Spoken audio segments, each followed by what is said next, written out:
Une autre idée contre le harcèlement serait la pénalisation des harceleurs. En Belgique, c'est déjà le cas depuis le 3 août 2014.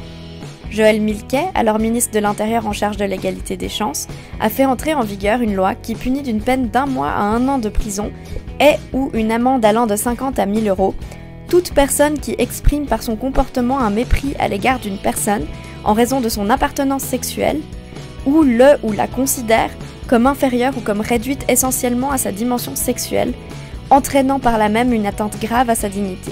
On en parle aussi en France. Marlène Schiappa, la secrétaire d'État chargée de l'égalité entre les femmes et les hommes, a annoncé au mois d'octobre dernier un projet de loi contre les violences sexistes et sexuelles afin d'abaisser le seuil de tolérance de la société. Contrairement au cas belge où la victime doit porter plainte, en France le but est de pénaliser les harceleurs pris en flagrant délit. En Suisse, la ville de Lausanne par exemple, propose de mettre en ligne un formulaire de signalement dans le courant de l'année 2018.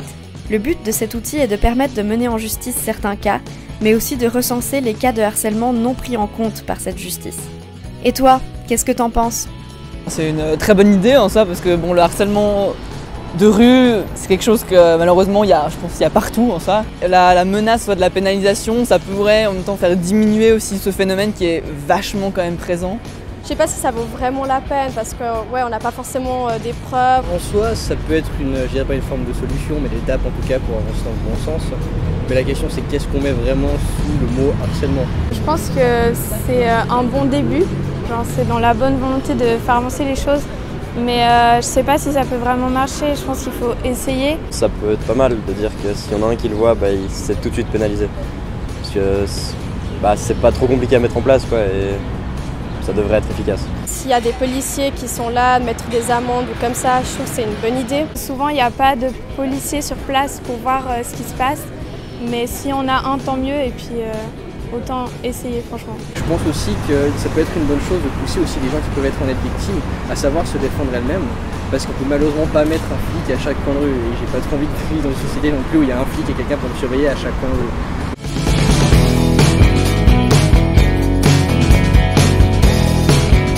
Je pense que c'est vraiment une voie importante de reconnaître que c'est un délit. Ça met l'accent au bon endroit, donc de vraiment souligner l'importance qu'on accorde à la protection des personnes, quelles qu'elles soient. Je dirais que la première question, c'est vraiment de savoir si on se trouve déjà dans une catégorie d'actes qui méritent d'être réprimés. Et puis si on répond oui, alors à ce moment-là, il faut définir quel est le périmètre du comportement qui sera pénalisé, pour savoir ensuite quel sera le comportement qui ne sera pas pénalisé. Et puis la troisième question, c'est de savoir quelles sont les modalités selon lesquelles on va poursuivre. Est-ce qu'on va poursuivre sur plainte? Est-ce qu'on va poursuivre d'office? Après, évidemment, la difficulté, c'est la mise en œuvre. Et je pense à d'autres lois où on se rend compte que c'est pas si simple d'avoir un cadre légal pour le faire respecter. Je pense à la loi sur l'égalité. On a différents moteurs pour la répression. On a soit une répression qui intervient sur plainte, soit une répression qui intervient d'office. Il n'y a pas un critère pour déterminer si on doit poursuivre sur plainte ou si on doit poursuivre d'office. Il y a différents critères qui entrent en ligne de compte. Il y a évidemment la gravité du comportement, plus c'est grave, plus on aura tendance à poursuivre d'office. On peut aussi imaginer une catégorie de personnes qui seraient réticentes à déposer plainte et qui, quand bien même ferait l'objet d'un acte pas si grave, mériteraient qu'on poursuive d'office le comportement.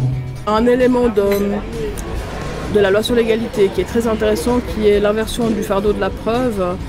Et donc c'est pas à la personne qui porte plainte, mais à la personne qui est accusée de fournir la preuve.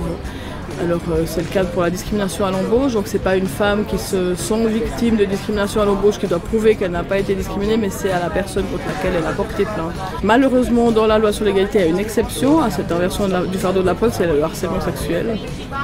Et donc si on parle du harcèlement de rue, je pense qu'il faudrait vraiment remettre cette inversion du fardeau de la preuve au centre du dispositif. Si on prévoit une poursuite d'office parce que, par exemple, la personne a été prise en flagrant délit, ça va faciliter l'administration des preuves, c'est-à-dire le fait d'établir que tel comportement s'est produit. En revanche, on peut quand même imaginer des situations dans lesquelles